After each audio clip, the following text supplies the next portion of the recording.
ఒక అబ్బాయి ఒక బీచ్ వద్ద ఆడుకుంటున్న సమయంలో ఒక పెద్ద అల వచ్చి తన చెప్పులు కొట్టుకొని పోతాయి.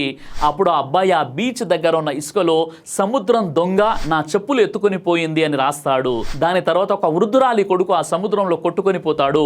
అప్పుడు ఆ వృద్ధురాలు సముద్రం దగ్గర ఉండే ఇసుక మీద సముద్రం నా కొడుకుని హత్య చేసింది అని రాస్తుంది. ఒక చేపలు పట్టే వ్యక్తికి ఆ సముద్రంలో చాలా చేపలు దొరుకుతాయి.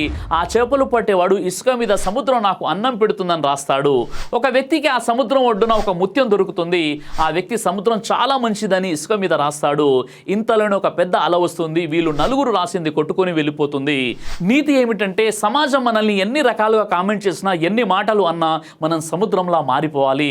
సముద్రం గురించి నలుగురు వ్యక్తులు 4 రకాలుగా రాసిన సముద్రం పట్టించుకోలేదు. ఒకే ఒక పెద్ద అల వచ్చి మొత్తం కొట్టుకొని పోయింది. అలానే మన గురించి నలుగురు 4 రకాలుగా అనుకున్నా నువ్వు సాధించే ఒక పెద్ద విజయమే వారికి సమాధానం అవుతుంది.